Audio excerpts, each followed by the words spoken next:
Hey there, Steve here. Hope you're doing well. If you're new to the channel, then welcome. Here, we're all about helping each other get better at math rock and Midwest emo style guitar. This is the exercise I wish I could give to my younger self because it covers so many of the fundamentals that we need to develop when learning math rock finger tapping. I recently made this exercise when I was developing my new course, a course that covers the fundamentals of math rock finger tapping. And the main idea behind this course was a course that I could give to my younger, less experienced self and help them learn finger tapping 10 times faster than I did. But this is one of the exercises that I didn't include in that course, and you can use that today. So today I'll share why I believe this is such a powerful exercise for you getting better at finger tapping. And I'll share a secret behind playing this exercise that when you notice it, it'll click into place and you'll say something like, "Oh yeah, it really is that simple to play." So why do I consider this a powerful exercise? Well, to understand the answer, first we need to understand what so many guitarists get wrong when they start learning the math rock style finger tapping technique. You see, they often follow a pattern like this.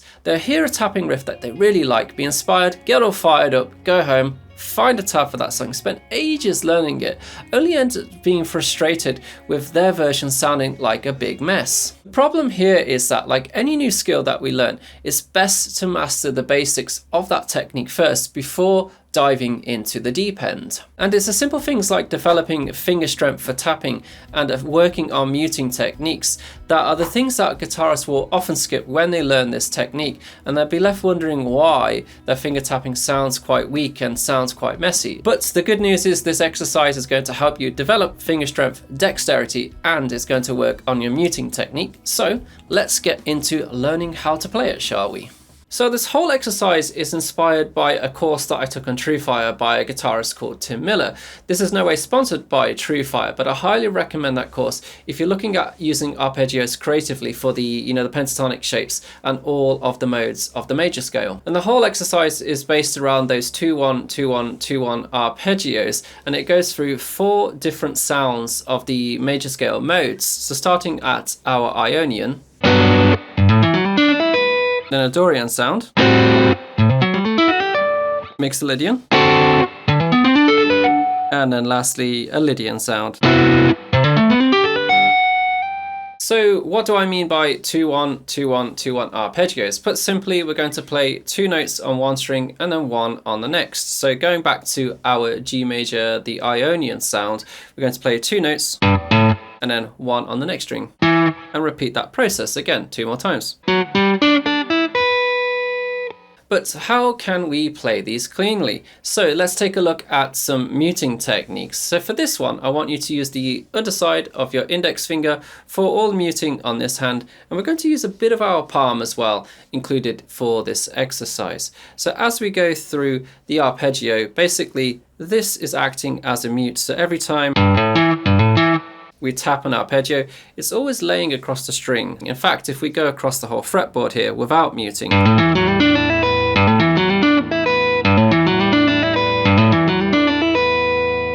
you can hear we get a lot of string ring and stuff starting to bleed into each other. So this is what makes our tapping technique sound quite messy. Versus, there's always going to be a little bit of noise, but we're definitely muting and it's sounding a lot cleaner, in my opinion, this way. So now that you know that first initial shape and you know how to use some muting techniques, the next question is, well, what's the trick to making learning all of these shapes so easy? Well, it's basically going to be the choice of fingering. We're going to use the same fingering pretty much for every single shape. So in our initial shape, we're using the index finger to launch from the top of every single arpeggio, and you'll do the same for every other shape too. And you use a combination for most of the shapes of your index and your ring and your middle finger. So anything that's going to be 2 frets apart, we're going to use the index and our middle finger. Anything that's 2 frets apart, we're going to use our index and our ring finger. And for our other hand, this is really simple. We're going to follow the same pattern, and essentially we're going to have this. For every single string, your index finger will take care of the first one, your middle finger will take care of the second one, and your ring finger will take care of that last one. Even though we're moved to our next shape, we're still covering those same strings using this tapping hand. And here we're just going to think about the fingering. This is the only one that's slightly different. You're going to use your ring finger here because, sorry, your little finger here because we're jumping a higher number of frets. And as you play each one of these shapes, I would ask that you also play the corresponding chord, just so you start to understand the sound of these chords along with the tapped arpeggio. I love that Dorian sound there. Moving on to our dominant chord, so the third chord in our progression. That's that Mixolydian sound, the dominant sound. And this one's really easy. It's basically a mirror image across the fretboard here.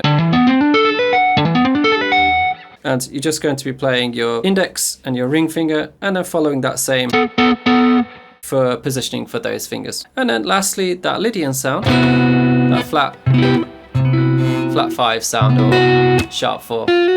Sounds lovely. And again, same principle here. Play that chord and then let's tap the shape. And then we're back to the start of the cycle there. And if you're interested in learning the other major mode shapes that I've missed out of this exercise, as well as some pentatonic tapping shapes as well with these 2-1 arpeggios, then please check the link down below. I've put a PDF and that's available to the lovely patrons that support this channel. So now that you have a better understanding of what it is you need to practice in order to develop this finger tapping technique, the next thing to think about is some output of this ability, the skill that you're learning. And obviously one of those ways is to learn some of your favorite math rock style finger tapping or Midwest emo style tapping riffs. And in this video here, you can learn 5 of the finest math rock and Midwest emo tapping riffs. Thanks for watching. Thank you much to the patrons, and I'll see you in the next video. Goodbye.